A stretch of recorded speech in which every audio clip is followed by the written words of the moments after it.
હવે નજર કરીએ આ તરફ સંઘ પ્રદેશ દમણના દરિયા કિનારે ભારે કરંટ જોવા મળ્યો છે। દરિયામાં ભારે કરંટને કારણે દરિયાના પાણી 7 થી 8 ફૂટ મોજા ઉછળ્યા છે। નમો પથ સહિત દેવકા બીચ વિસ્તારમાં મુખ્ય રસ્તા પર દરિયાના પાણી ભરાઈ ગયા તો દરિયામાં ભારે કરંટને કારણે સહેલાણીઓ માટે દરિયા કિનારાના મુખ્ય રસ્તા બંધ કરવામાં આવ્યા છે।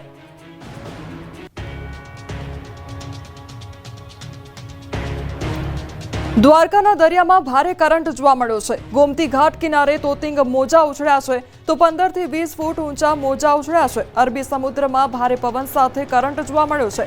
દ્વારકાના દરિયાએ રૌદ્ર સ્વરૂપ ધારણ કર્યું છે તો સ્થાનિક તંત્ર દ્વારા સહેલાણીઓને સાવચેતી રાખવા અને ગોમતી ઘાટ નજીક ન જવા માટે અપીલ પણ કરવામાં આવી છે। પોરબંદરના દરિયામાં ઉછળ્યા ભારે મોજા। પોરબંદરના દરિયામાં ભારે કરંટ જોવા મળ્યો। ઊંચા મોજા ઉછળી રસ્તા પર આવી ગયા। પોરબંદરનો દરિયો હાલ ભારે તોફાની જોવા મળી રહ્યો છે। ચોમાસાનો સમય હોવાથી દરિયામાં હાલ ભારે કરંટ જોવા મળી રહ્યો છે અને દરિયાકાંઠે ઊંચા મોજા ઉછળી રહ્યા છે। જી હા, હવામાન વિભાગે જે રીતે આગાહી કરી હતી તે મુજબ પોરબંદર જિલ્લામાં પણ હાલ વરસાદી માહોલ જોવા મળી રહ્યો છે। ધીમી ધારે વરસાદ વરસી રહ્યો છે ત્યારે પોરબંદરના દરિયામાં ભારે કરંટ દેખાયો। ચોપાટી પર દરિયાના ઊંચા મોજા ઉછળી રસ્તા સુધી આવતા જોવા મળી રહ્યા છે। પ્રવાસીઓને દરિયાથી દૂર રહેવા સતત વહીવટી તંત્ર દ્વારા કહેવામાં આવી રહ્યું છે। સામાન્ય રીતે ચોમાસાના સમયમાં દરિયામાં આ પ્રકારની પરિસ્થિતિ જોવા મળે છે। આ ઉપરાંત સાયક્લોનિક સર્ક્યુલેશનના પગલે દરિયામાં પવનની ગતિ તેજ જોવા મળી રહી છે। વરસાદી સિસ્ટમ સક્રિય થતા ભારે પવન સાથે વરસાદ પડશે। જો કે હવામાન વિભાગે સૌરાષ્ટ્રના દરિયાકાંઠાના વિસ્તારમાં વરસાદની આગાહી પણ કરી છે। સાથે માછીમારોને દરિયો ન ખેડવા માટે તાકીદ કરવામાં આવી છે। દરિયાને રોકવો પડશે, આમે નહીં ઉનાના સૈયદ રાજપરા ગામના લોકો કહી રહ્યા છે।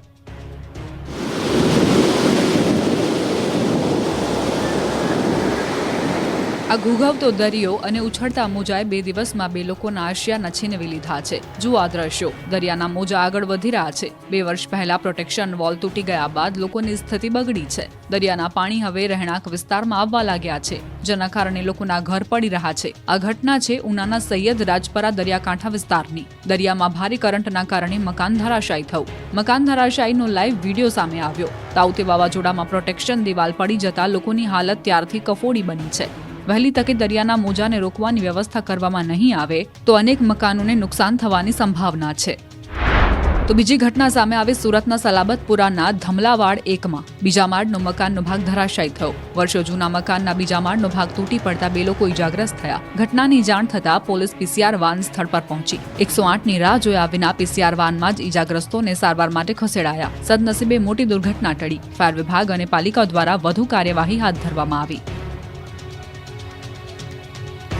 સુરતના કેમ પંથકમાં ધોધમાર વરસાદ ખાબક્યો છે તો કેમ, મોટા બોરસરા, પાલોદ, ભાટકોલ સહિતના ગામોમાં વરસાદ ખાબક્યો છે।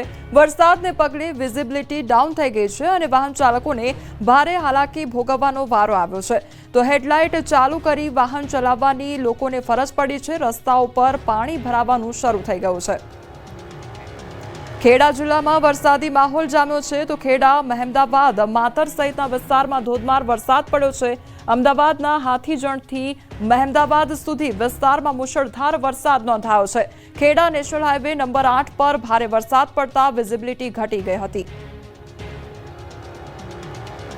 સાબરકાંઠાના પ્રાંતિજમાં બપોર બાદ વરસાદની શરૂઆત થઈ ગઈ છે। ગ્રામ્ય વિસ્તારમાં પણ વરસાદી માહોલ જામ્યો। પોગલું તેમજ પિલુદ્રા, વદરાડ અને બાકલપુર તેમજ કમાલપુર સહિતના પંથકમાં વરસાદ ખાબક્યો। પંથકમાં ડાંગરનો પાક વાવણી કરતા ખેડૂતોમાં ખુશીનો માહોલ છવાયો। ભાવનગર જિલ્લામાં ધોધમાર વરસાદ વરસ્યો તો ભાવનગર શહેર સહિત જિલ્લામાં બપોર બાદ વરસાદી માહોલ જામ્યો હતો। શહેરમાં મોડી સાંજે વાદળછાયું વાતાવરણ વચ્ચે વરસાદ નોંધાયો હતો। છેલ્લા ઘણા દિવસથી જિલ્લાના તાલુકા મથકો પર પડી રહ્યો છે છૂટો છવાયો ઝરમર વરસાદ। અમરેલી જિલ્લાના કેટલાક વિસ્તારમાં વરસાદી માહોલ જોવા મળ્યો તો રાજુલા શહેરમાં ધોધમાર વરસાદ ખાબક્યો છે।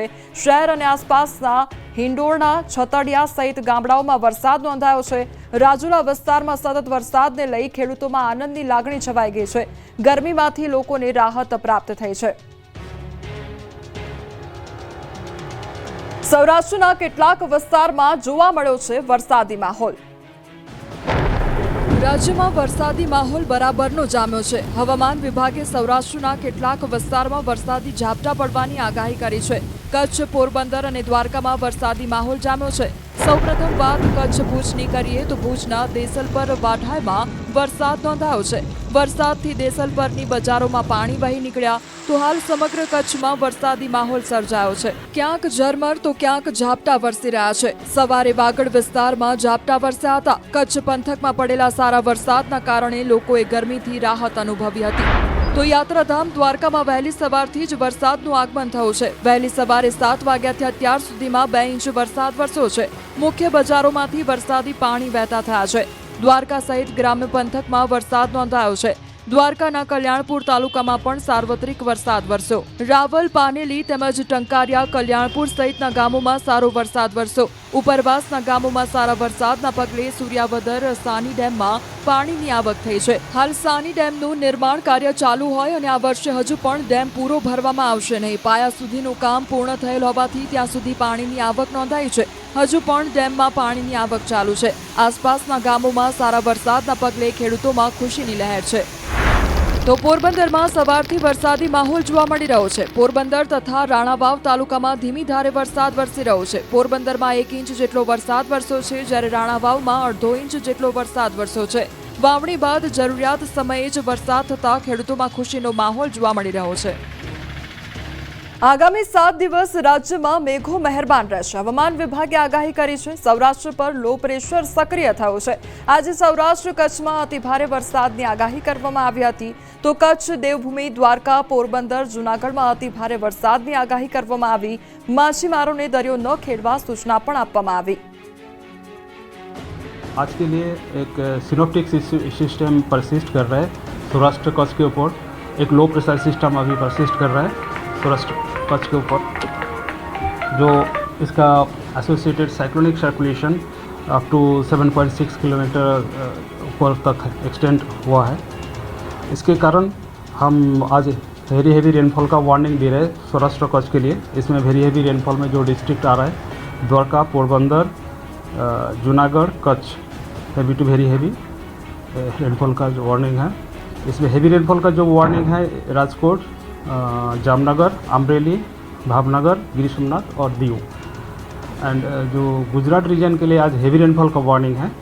इसमें जो डिस्ट्रिक्ट आ रहे हैं आनंद, भरूच, नवसारी, वलसाड, दमन और दादरा नगर हवेली. બનાસ નદીમાં પાણી આવતા લોકોની હાલાકી વધી ગઈ છે. આ દ્રશ્યો બનાસકાંઠાના કાકવાડા ગામે આવેલી બનાસ નદીના. કમરસમાં પાણીમાં બાળકો અને લોકો નદી પસાર કરવા મજબૂર છે. ઉપરવાસમાં પડેલા ભારે વરસાદના કારણે નદીમાં નવા નીર આવ્યા છે. પાણી તો આવ્યું પણ સાથે સાથે લોકોની મુશ્કેલી પણ વધારી દીધી. બનાસ નદીમાં પાણી આવતા શાળાએ જતા બાળકોની મુશ્કેલી વધી ગઈ છે. બનાસ નદીમાં કેડસમાં પાણી વહેતા વાલીઓએ બાળકોને ખભે ઊંચકીને રસ્તો પાર કરવો પડ્યો છે. બનાસ નદીના સામા કાંઠે કાકવાડા સહિતના અનેક ગામડાઓ આવેલા છે. નદીમાં પાણી આવતા સામા કાંઠે જવા માટે પાણીમાં થઈને જોખમી રીતે પસાર થવા સિવાય કોઈ જ રસ્તો નથી. કાકવાડા ગામના અનેક લોકોના નદીના સામા કાંઠે ખેતરો પણ આવેલા છે. પશુપાલનનો વ્યવસાય કરતા લોકોને માથે દૂધ ઉપાડીને નદીમાંથી પસાર થવું પડે